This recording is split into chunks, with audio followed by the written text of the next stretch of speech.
ऐसा तो नहीं कि कोई चीज ऐसी चल रही जो ट्रैक से उतर गई। मेरा ख्याल है हम अभी ट्रैक पर है, आप भी पकड़ पा रहे हैं हमने क्या क्या चीजें पढ़ ली। किसी को बता सकते जाके आज हमने क्या पढ़ा?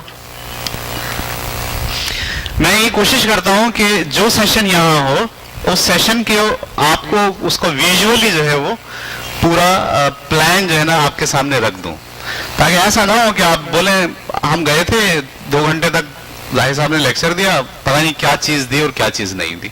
ऐसा नहीं है। मेरा ख्याल है आप ये इस पर बात कर सकते हैं। यस, आप इस पे बात कर सकते हैं। यस, अब हम चलेंगे नीचे। Management process. ये जो मैनेजमेंट प्रोसेस है स्कूल का, ये दरअसल 3 स्टेप्स पर मुश्तमिल है।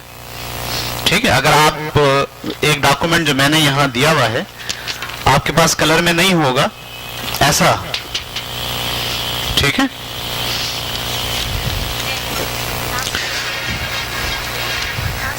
Last page, page number 6।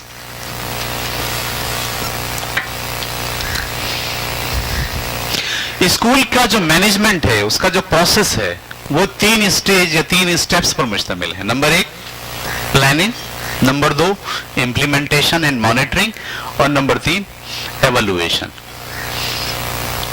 सही। प्लानिंग, आपको सोचना है, गौर करना है, प्लान करना है, सिस्टम डिजाइन करना है। सही है। इसको हम तीसरे सेशन में जब होंगे तो ये कर रहे होंगे, स्कूल इंप्रूवमेंट प्लान बना रहे होंगे पूरा। इस प्लानिंग के अंदर आपकी बजटिंग है, आपकी कॉस्टिंग है। ठीक है, इस प्लानिंग के अंदर आप सोचेंगे करिकुलम क्या होना चाहिए। ठीक है, आप सोचेंगे आपकी वैल्यू सिस्टम क्या होना चाहिए, आपका विजन क्या है स्कूल का, आप चाह क्या रहे हैं, जाना कहाँ है। सही है। फिर करिकुलम जब आप बना रहे होंगे तो आप सोच रहे होंगे कि भाई हम टेक्निकल एजुकेशन इसमें डालेंगे या नहीं डालेंगे। ठीक है, तो इसको, ये सारी प्लानिंग जो है, ये पहला शुभ आपका होता है प्लानिंग का। प्रिंसिपल की जिम्मेदारी है प्लानिंग। आप अगर स्कूल में आ गए हैं और बगैर प्लानिंग के आ गए हैं, आपको कुछ नहीं पता क्या करना है, तो प्रॉब्लम्स होंगे। ठीक है, या आपके पास स्ट्रक्चर नहीं होगा, फ्रेमवर्क नहीं होगा जिसको आपको फॉलो करना होगा, जिसको आपको इंप्लीमेंट करना होगा। सही है। तो पहला जो बहुत इंपॉर्टेंट स्टेज होता है वो क्या होता है? प्लानिंग का। दूसरा होता है इंप्लीमेंट। अब जब आप प्लानिंग कर लेते हैं, सही, जब आप प्लानिंग अच्छा, प्लानिंग में अगर आप देखें ये जो मैंने आपको चार्ट दिया है, तो इस प्लानिंग के 3 सब जो है डिवीजन है।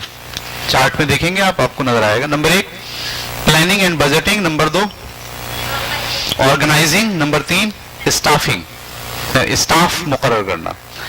पहले प्लान करना, फिर ऑर्गेनाइज करना। ऑर्गेनाइज का मतलब ये होता है कि ये जो आपने प्लान किया है, जब आप इसको इंप्लीमेंट करने जाएंगे तो इसके शोबे क्या होंगे। सही, इसको क्या कहते हैं? ऑर्गेनाइज करना, काम का फ्लो बनाना। मैंने करिकुलम का तो इंतखाब कर लिया, मैथ ये होगा, उर्दू ये होगा, ये होगा, लेकिन इसका फ्लो कैसे होगा? फ्लो, सिलेबस बनाना। जब मैं सिलेबस बनाता हूँ ना कि 1 महीने में ये पढ़ाना है, 1 महीने में ये पढ़ाना है, 1 महीने में ये पढ़ाना, तो दरअसल क्या होता है, मैं उस करिकुलम को ऑर्गेनाइज कर रहा हूँ कि जब इंप्लीमेंट होने जाएगा तो ऐसा तो नहीं होगा ना, मैंने होगा मैं ये करिकुलम पढ़ाऊंगा तो मैंने जाके टीचर बोलते भाई ये करिकुलम आपको पढ़ाना है, तो अब क्या होगा? ये ऑर्गेनाइज्ड नहीं होगा। तो पहला लेवल होता है प्लानिंग का, जिसमें आप प्लान करते हैं, बजट बनाते हैं। नंबर 2 आप उसको ऑर्गेनाइज करते हैं, उसको पीसीज में तोड़ते हैं। ठीक है, ये कैसे इंप्लीमेंट होगा, टाइम लगाते हैं, तो ये इतने टाइम में होगा, ये इतने टाइम में होगा। और तीसरा जो स्टेज होता है प्लानिंग का वो होता है स्टाफिंग। फिर आप ये सोचते हैं कि जो मैंने ऑर्गेनाइज कर लिया है इसके लिए मुझे स्टाफ कौन सा चाहिए। सही है, ऐसा नहीं होता पहले तो स्टाफ हायर कर लेते हैं बाद में, नहीं, पहले आपके पास ऑर्गेनाइज चीजें होती हैं। ठीक है, अगर आपने जो है वो करिकुलम बना लिया है, उसको तोड़ लिया, तो अब आपको, अगर आपने करिकुलम अमली बनाया, मिसाल के तौर पर मैं आपसे कहूं कि मैंने एक्टिविटी बेस्ड करिकुलम बनाया, तो मुझे टीचर कौन चाहिए होगा? जो एक्टिविटी करा सके, जिसको उसकी इंप्लीमेंटेशन का पता हो। अच्छा, मैंने पहले टीचर हायर कर लिया, प्लान नहीं किया था, टीचर वो हायर कर लिया जिसकी इंप्लीमेंटेशन स्किल नहीं थी, अब मुझे मसला होगा ना। इसलिए स्टाफिंग पहले नहीं है, पहले प्लानिंग है, ऑर्गेनाइजेशन है या ऑर्गेनाइज करना है काम को, उसके बाद उसके लिहाज से क्या हायर करना है, स्टाफ को जो वो रखना है। ये बात क्लियर हो गया आपको? अच्छा जी, दूसरा स्टेज क्या होता है प्लानिंग का? Monitoring, implementation and monitoring. अब आप इंप्लीमेंट करते हैं चीजों को, उसका भी आप स्ट्रक्चर बनाते हैं, कैसे इंप्लीमेंट होगी, ठीक है, कैसे जो है वो एंड यूजर तक पहुंचेगी। असल में आपका एंड यूजर बच्चा है, जो इदारा आप चला रहे हैं उसका एंड यूजर क्या है? बच्चा है, का टीम, कि इसके तहत ये इंप्लीमेंट होगी। एंड मॉनिटरिंग, जब आप इंप्लीमेंट करते हैं तो मॉनिटर भी करना जरूरी है कि ये हो रहा है या नहीं हो रहा है, सही।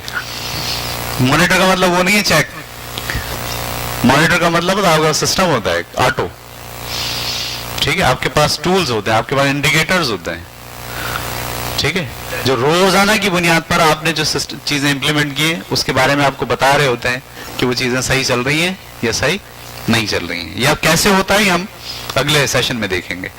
और अगला काम कंट्रोलिंग, ठीक है, सॉरी मैं कहा हूं इंप्लीमेंटेशन एंड मॉनिटरिंग कैसे करते हैं? डायरेक्टिंग है, कोऑर्डिनेटिंग है और कंट्रोलिंग है, सही है। इसमें आप चीजों को डायरेक्ट करते हैं, इसमें चीजों को आप कोऑर्डिनेट करते हैं, जो चीजें आप इंप्लीमेंट करने जा रहे हैं, और उसके अंदर आप कंट्रोल करते हैं। ये तीन सब स्टेजेस होते हैं इंप्लीमेंटेशन एंड मॉनिटरिंग का।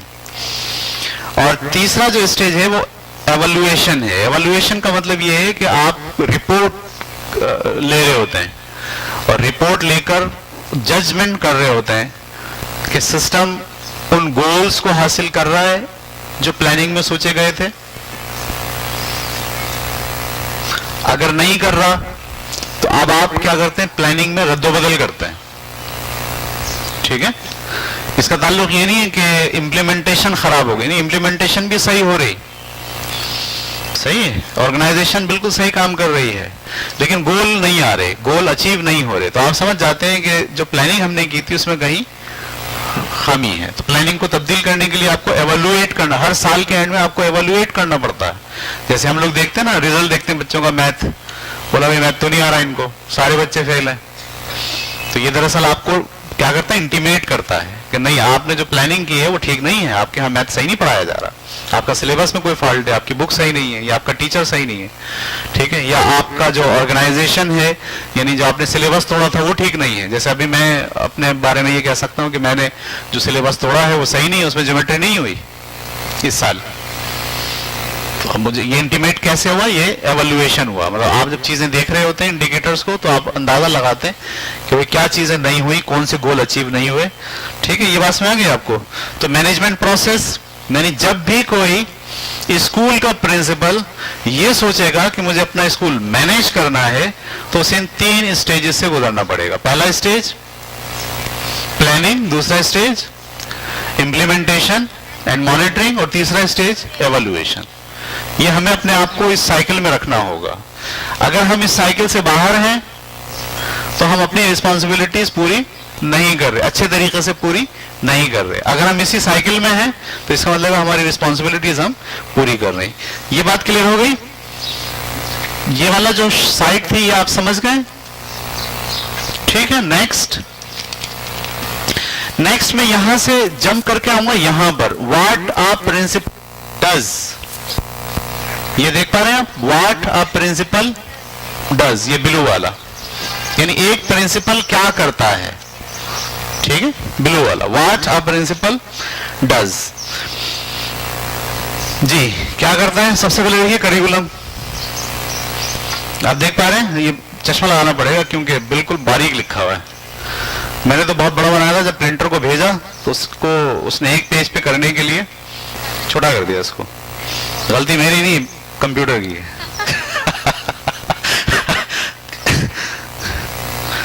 जी करिकुलम, जब आप करिकुलम पर काम करता है, एक प्रिंसिपल की जिम्मेदारी है कि वो करिकुलम पर काम करे, ये उसकी रिस्पॉन्सिबिलिटीज में शामिल है, सही। अगर वो करिकुलम पर काम नहीं करता तो बुनियादी तौर पर स्कूल का प्रिंसिपल नहीं है, सही। मैं प्रिंसिपल हूं और सिर्फ आकर पूरे साल में क्लासरूम के कलर्स, उसके बोर्ड, बाथरूम सही काम कर रहा है नहीं कर रहा है, सही है, खिड़कियों के फ्रेम लगा दूं, पंखे सही करा दूं, मैं पूरा साल यही करता रहता हूं। तो मैं दरअसल स्कूल का प्रिंसिपल नहीं, एक कंस्ट्रक्शन कंपनी का सीईओ हूं। सही है, यानी मेरा जो रोल मैं प्ले कर रहा हूं स्कूल में, वो एज ए प्रिंसिपल नहीं कर रहा, बल्कि एज ए मैं कंस्ट्रक्ट, मेरा सारा रुझान कहाँ है? कंस्ट्रक्शन। ऐसा कर लेते हैं, यहाँ से खिड़की निकाल देते हैं, ऐसा करें, ये गुजरने का रास्ता तंग हो रहा है, अगर ये डेस्क्स यहाँ से ऐसे कर लें तो रास्ता सही हो जाएगा। यानी पूरा साल अगर मेरा फोकस इस पे रहता है तो मैं एक स्कूल का प्रिंसिपल नहीं हूँ, क्योंकि स्कूल के प्रिंसिपल की जो अव्वलीन जिम्मेदारी है, पहली जिम्मेदारी है, वो क्या है? करिकुलम। आप पढ़ा रहे हो, आप इदारा चला रहे हो ना, तो इदारा चलाने के लिए जो पहला टास्क आपके पास है वो क्या है? करिकुलम है। हम ये नहीं कह रहे कि कैसे करना, हमें ये होता है क्या क्या करना है। आज की जो हमारा सेशन है उसमें हम कह रहे हैं व्हाट टू डू। अगले सेशन में होगा, अगले सेशन में बात करेंगे करिकुलम कैसे बनाना है, कैसे करना, ठीक है। तो पहला हो गया जनाब करिकुलम। अच्छा, करिकुलम को अगर आप देखें तो करिकुलम के एक तो की लर्निंग नजर आ रही है आपको करिकुलम से निकलती हुई, एक करिकुलम से निकलती हुई नजर आ रही है जेनेरिक लर्निंग स्किल, और एक करिकुलम से निकलती हुई नजर आ रही है वैल्यूज एंड एटीट्यूड, और एक करिकुलम से निकलती हुई नजर आ रही है एग्जाम मैनेजमेंट। यानी जब आप करिकुलम पर काम करने जाएंगे तो ये 4 सब डिविजन आपके सामने आएंगी, ठीक है। नंबर 1 की लर्निंग एरियाज। की लर्निंग एरियाज में Urdu language education, English language education, ठीक है, mathematical education, religious, social, humanities education, science education, technology education, arts education and physical education. जब आप करिकुलम पर काम करेंगे वो भी कौन से? की लर्निंग पर। तो ये शोबे आपको बनाने होंगे, यानी आपको ये देखना होगा कि आपके यहाँ उर्दू जो लैंग्वेज है या जो मदर टंग है वो किस कदर मुस्तहकम होनी है, और उसको करने के लिए आपको क्या करना है, और आपकी जो सेकंड लैंग्वेज है इंग्लिश, उसको किस कदर मुस्तहकम होना है, और उसके लिए आपको क्या करना है, ठीक है। और आपको देखना होगा कि आपके यहाँ मैथमेटिक्स एजुकेशन कैसे जो है इंप्रूव होगी। आपको देखना होगा रिलीजियस में, इसमें इस्लामियात आ गई, अगर आपके यहाँ नॉन मुस्लिम है तो इस्लामियात नहीं होगी, बल्कि उनका जो रिलीजन होगा वो होगा। सोशल स्टडीज, ह्यूमैनिटीज, लड़कियों को क्या तालीम दी जाए, लड़कों को एक्स्ट्रा चीज क्या पढ़ाई जाए, साइंस एजुकेशन, ये आपको फोकस करना होगा। टेक्नोलॉजी एजुकेशन, हमारे यहाँ कंप्यूटर का सब्जेक्ट है, क्या कंप्यूटर ये टेक्नोलॉजी एजुकेशन है? क्या और एजुकेशन हम डाल सकते हैं टेक्नोलॉजी पर? क्या लकड़ी का काम सिखाया जा सकता है बच्चों को? क्या इलेक्ट्रिक का काम सिखाया जा सकता है? तो ये आप जब करिकुलम बना रहे होंगे तो आपको डिसाइड करना होगा कि आपकी की लर्निंग में टेक्नोलॉजी एजुकेशन क्या होगी। अभी जैसे मैंने ये डिसाइड किया कि की लर्निंग में टेक्नोलॉजी एजुकेशन कंप्यूटर होगा, तो मैं उसी को फोकस करता हूँ। लेकिन कुछ लोग होंगे जो चाहते होंगे नहीं, सोसाइटी के अंदर टेक्नोलॉजी में कंप्यूटर के अलावा भी चीजें हैं, वो भी होनी चाहिए, तो वो आप फिर अपने सिलेबस में डालेंगे, अपना करिकुलम डिजाइन करेंगे। आर्ट्स एजुकेशन यानी ड्राइंग हो गया, दस्तकारी हो गया, ठीक है, ये सब इसमें आ गया। और फिजिकल एजुकेशन यानी आप अगर बच्चों को जो है वो कराटे सिखा रहे हैं, आप बच्चों को स्विमिंग सिखा रहे हैं, ठीक है, आप बच्चों को योगा करा रहे हैं, तो ये सब चीजें क्या होंगी? आपके करिकुलम का पार्ट होंगी, और ये कहलाएंगी फिजिकल एजुकेशन। ये बात क्लियर हो गई। दूसरा जो हिस्सा है करिकुलम का वो है जेनेरिक स्किल। इसका ताल्लुक जो है वो किताब से नहीं है, इसका ताल्लुक, ये स्किल्स आपको बच्चों में पैदा करनी होती है, ये करिकुलम का पार्ट है। पहली स्किल क्या है? Collaboration skill. कोलैबोरेशन का मतलब लोगों के साथ मिलकर काम करने की एबिलिटी, कोलैबोरेट कर सकता हो, टीम वर्क के अंदर जा सकता हो, ये करिकुलम का पार्ट है जो मुझे और आपको बच्चे को देना है। इस पे हमें गौर करना होगा। नंबर नेक्स्ट, कम्युनिकेशन स्किल, ठीक है, ये हमें डेवलप करनी है। Number third, creativity skills. Number fourth, creativity skill का मतलब समझ रहे ना, यानी वो क्रिएट कर सके चीजों को। क्रिटिकल थिंकिंग, क्रिटिकल थिंकिंग का मतलब क्या होता है? वो सही और गलत की राय कायम कर ले, इसको कहते हैं क्रिटिकल थिंकिंग। उसकी अपनी एक राय हो, यानी मैं उससे कहूं आप क्या कहते हैं, तो जवाब दे पाए। मैं ये कहता हूं, मेरा नुक्ता नजर ये है, ये नहीं बोले जो वो ये कह रहा है ना वही सही है, मैं भी यही कह रहा हूं। हमारे यहाँ तो ये होता है ना, किसी बच्चे से बात करो, हाँ ये एक से बात की, उसने कह दिया, अगला सर ये सही कह रहे हैं, अगला हाँ ये मैं भी यही कह रहा हूँ जो ये कह रहे हैं, अगला, आखिर तक वो यही बोल रहे होते हैं। हाँ, हम तो ये कहना चाहते थे, पहले ही बोल दिया। नहीं, उसमें क्रिटिकल थिंकिंग का मतलब ये है कि वो बता सके कि भाई ये जो कह रहा है ये मेरी नजर में तो सही नहीं है, मैं तो इससे एक मुख्तलिफ नुक्ता नजर रखता हूँ। हम उससे पूछे आप क्या नुक्ता नजर, वो बताए, तो हम बोलेंगे इसके अंदर क्रिटिकल थिंकिंग पाई जाती है। समझ में आई बात? मेरे अंदर क्रिटिकल थिंकिंग बहुत पाई जाती है, अपना नुक्ता नजर। ठीक है, number next, information technology skill.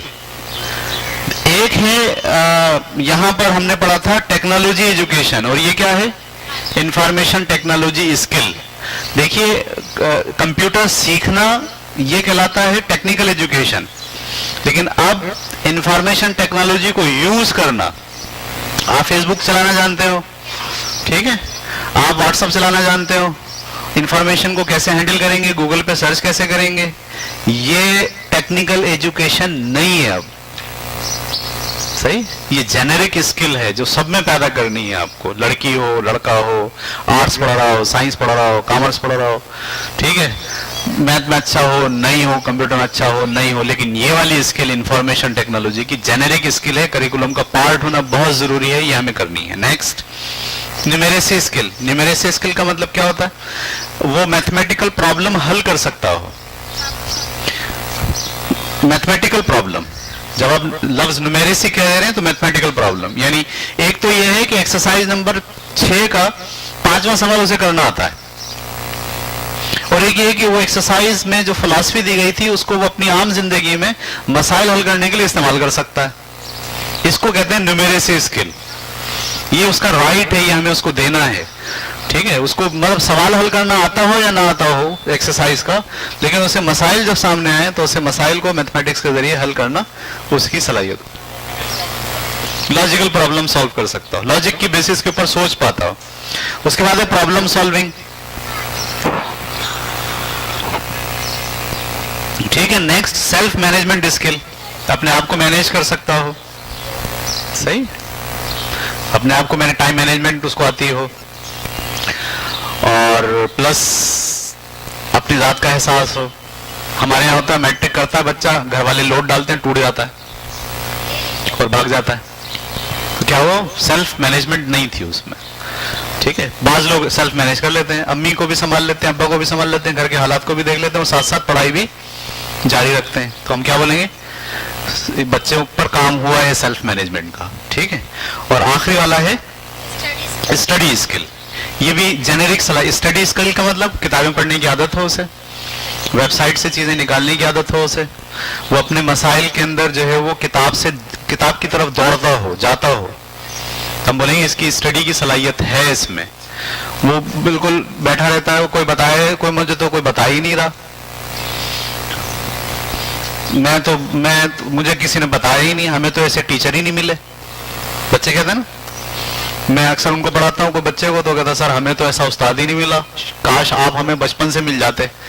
तो मसला मेरा नहीं है, मसला उसका है, क्या उसके अंदर स्टडी स्किल नहीं है। अगर इसमें स्टडी स्किल होती तो वो भी मेरी तरह होता, कोई मसला आता, जाता इंटरनेट पे, देखता, किताब निकालता, लाइब्रेरी पहुंचता।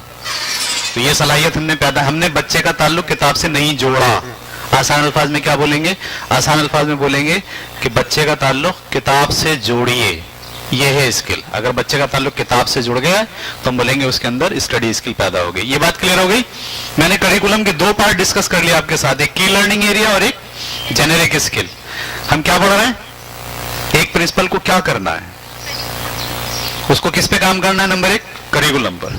जब वो करिकुलम पर काम करने जाएगा तो उसको की लर्निंग पर काम करना है, उसको जेनेरिक स्किल्स पे काम करना है। Number next, value and attitude, उसको बच्चे के वैल्यूज सिस्टम यानी अखलाकी इक़दार जो हैं उस पर आपको काम करना है। करिकुलम का पार्ट है ये।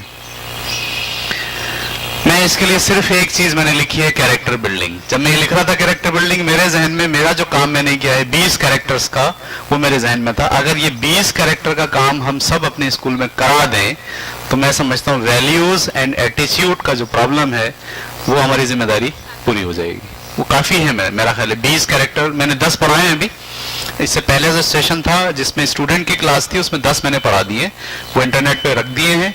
आप अगर देखना चाहते हैं कि वो क्या है आप वहां से देख सकते हैं, ये आपको भी बच्चों को डिलीवर करने हैं। उसके बाद है एग्जाम मैनेजमेंट। तो करिकुलम में रहते हुए हमें एग्जाम मैनेजमेंट भी जो है वो हमारी रिस्पॉन्सिबिलिटी है।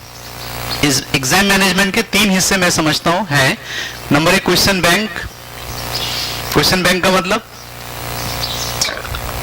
यानी आपके पास स्कूल का जो पूरा करिकुलम है उस करिकुलम में हर सब्जेक्ट का क्वेश्चन बैंक मौजूद है। आप जब चाहें, जब जिस तरह से चाहें एग्जाम ले सकते हैं। अगर आपके पास क्वेश्चन बैंक नहीं है तो आप बोलेंगे टीचर को आप पेपर बना दो, वही पेपर बनाएंगी और वही बच्चों को बता देंगे कि ये पेपर मैंने बनाया है, और वो एग्जाम जो है ना फेल हो जाएगा।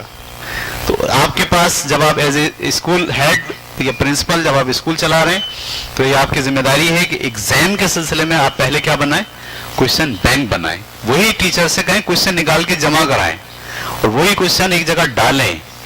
पूरी किताब के हर चैप्टर के सवाल एक जगह मौजूद हों तो हम कहेंगे हमारे पास क्वेश्चन बैंक मौजूद है। फिर एक सिस्टम होना चाहिए जिस सिस्टम के तहत आप एक बटन दबाएं और टेस्ट पेपर निकल आए। ठीक है, ये हम करेंगे। अगला टॉपिक है हाउ टू डू, वो कैसे करना है। अभी तो हम ये बता रहे हैं क्या करना है, कम से कम ये तय कर लें कि करना क्या है प्रिंसिपल को। और नंबर 3 मार्क्स डिस्ट्रीब्यूशन, यानी जब आप एग्जाम ले रहे होते हैं तो आपको डिसाइड करना होता है कि मार्क्स की डिस्ट्रीब्यूशन होगी कैसे होगी। क्या सिंपल ये होगा हम 100 नंबर का पेपर लेंगे और पास कर देंगे? नहीं, हम बोलेंगे नहीं हम मंथली टेस्ट लेंगे, ठीक है, फिर हम जो है वो टर्मिनल लेंगे, फिर टर्मिनल के और मंथली टेस्ट के नंबर जमा होंगे। तो अभी ये क्या कर रहे हैं आप, मार्क्स को डिस्ट्रीब्यूट कर रहे हैं। मंथली टेस्ट में जो है वो प्रेजेंटेशन के नंबर अलग होंगे, टेस्ट के नंबर अलग होंगे, कॉपी चेक करने के नंबर अलग होंगे, जिसको हम कहते हैं मार्क्स डिस्ट्रीब्यूशन। एग्जाम में कैसे करनी है इंशाल्लाह अगले सेशन में हम डिस्कस करेंगे। ये हो गया है आप करिकुलम, दैट्स इट।